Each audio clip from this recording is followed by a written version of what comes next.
Burton, welcome to the stage. Thank you. So tell us a little bit about your company, Integral, which is based in Kansas City. Tell us about that. So Integral has been around since 1993, and we're basically Kansas City's version of the Geek Squad. Okay. So we set up homes and businesses with networks. We set up smart homes. Obviously, we help businesses take care of their cybersecurity issues. So my motto for my company and myself is that we love technology. We've read all the manuals, and we're serious about making technology fun, safe, and easy to use for everyone. So are you guys kind of a 24/7? No. No, most small businesses don't want 24/7 service, so we work 6 days a week, and okay.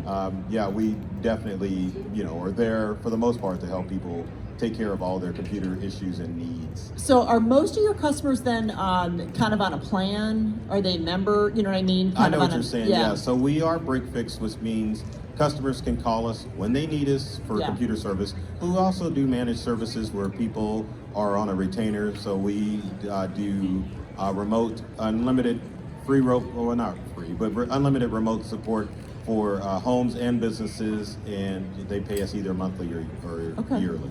Well, I can imagine with COVID and the world shutting down and everybody moving to remote, you guys it's been a busy couple years, right? Well, we 20 stay months busy or so. Consistently, but yes, more people are utilizing and relying on technology on a remote basis. So the trends that we're definitely seeing are people are working remotely. We are having challenges with people getting access to fast internet service because we do work in rural areas, and it's been a challenge for people wanting to school remotely or work remotely and getting access to internet that's going to allow them to do Zoom interviews, allow them to work for their corporations from their home. So that's been a big thing. And of course, setting up remote homes as far as making sure that the internet and Wi-Fi is robust in a home environment. And it's really been a challenge because not everyone has access to the same forms of internet in rural areas as opposed to what you would have in a large city. Right, absolutely.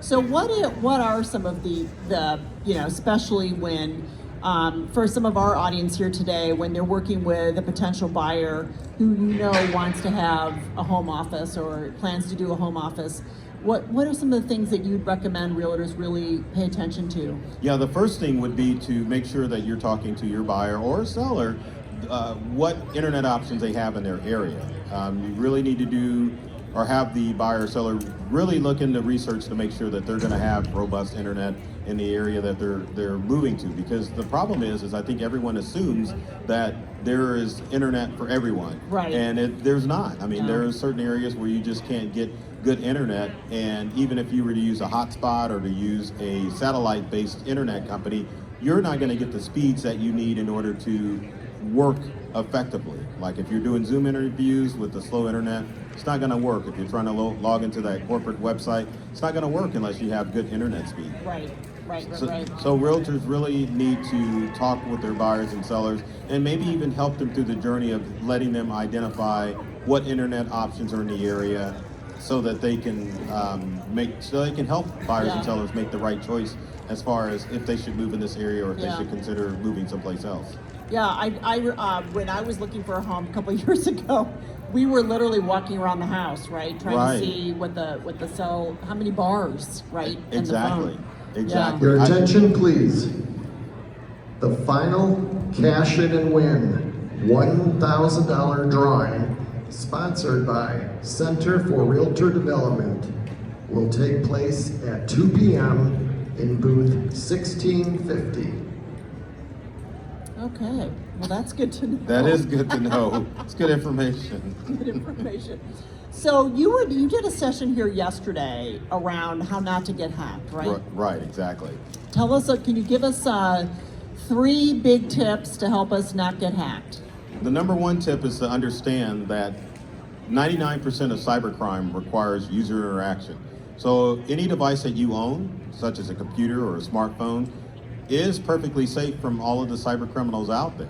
It takes for you to click on a link, whether it be through email or a text message or responding to a voice phone call in order for you to have your information compromised, because criminals are looking to scam you. They use a process called social engineering to make you react rather than to think to those messages that are coming into your devices. Right. So people think that their devices are hacked, but in most instances, you volunteered your information to a criminal and they're able to access your Right. information on the web. So the idea that they could just penetrate and do something without you knowing, it's usually an email that they've done. If you look at it, you really pay attention, right? And you see it's an iCloud or it's some kind of bogus thing.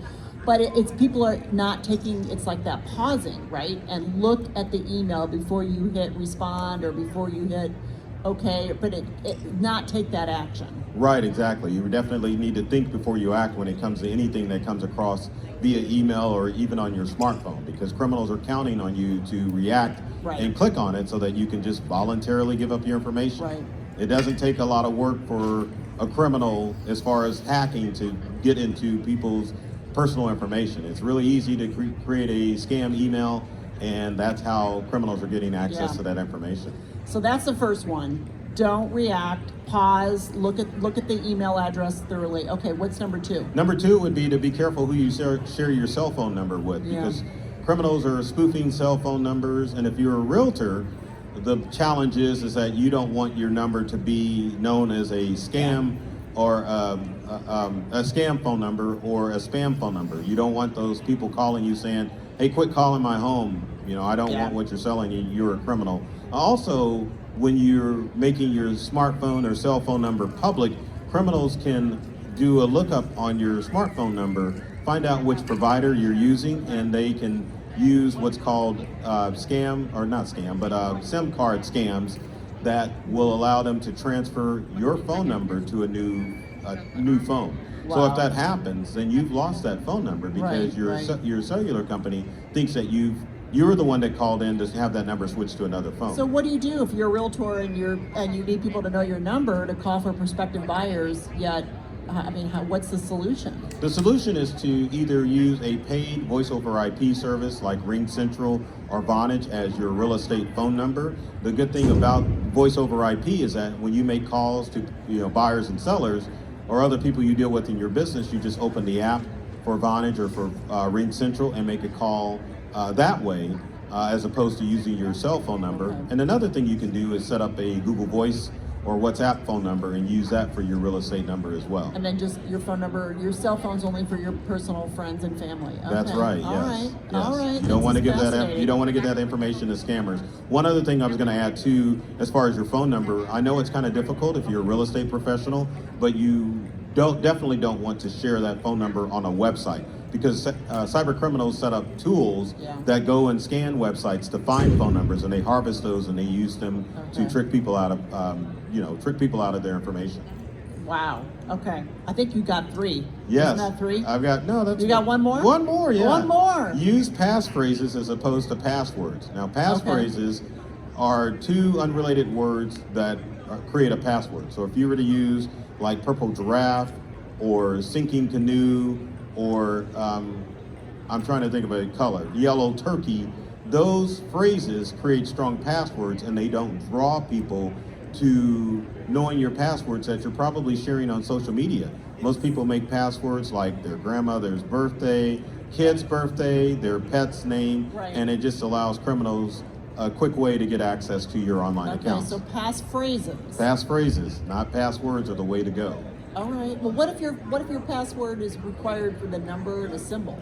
Well, what you would do is to create two unrelated words, and then you would add like a symbol and a Okay. phone number, like either before or after you create the Okay. passphrase. All right. All right. Those are good tools. I want to go change all my passwords. All right. Good. Do you have anybody have any questions for Burden out here? Yeah. What's that, Mark? You learned something new. I did too. Passphrase. Passphrases, yes. I'm gonna do that too. Yes. Yes. How do you remember the passphrase? Right. As far as keeping track of all of those online passwords, the best thing to use is a password keeper program like LastPass, or you can use your favorite browsers such as Safari or Chrome or Edge or even Opera. But those password keepers allow you to keep track of all of those multiple passwords, but they also come in as a good tool as well because they keep track of the passwords that show up on the dark web. And so your password keeper will alert you if a password that you're using for an online account is out in the wild, so that way you have an opportunity to go in and change your passwords before a criminal is able to log into your online account. Wow, that's great. Well, awesome. Well, Burton, it's been fascinating hearing about those tips and learning more about your business, and really appreciate you stopping by the theater. Thank you for having me, Sarah. Yeah. It's been a pleasure. Great. Thank you. Don't change those passwords. Don't change them. Go change them. Well, thanks everybody for coming by. This is going to end our time here in the theater. And yeah, appreciate you guys stopping by. Hope you guys had a great NAR 2022 experience here in San Diego. Thanks so much. Thank you. Thank you.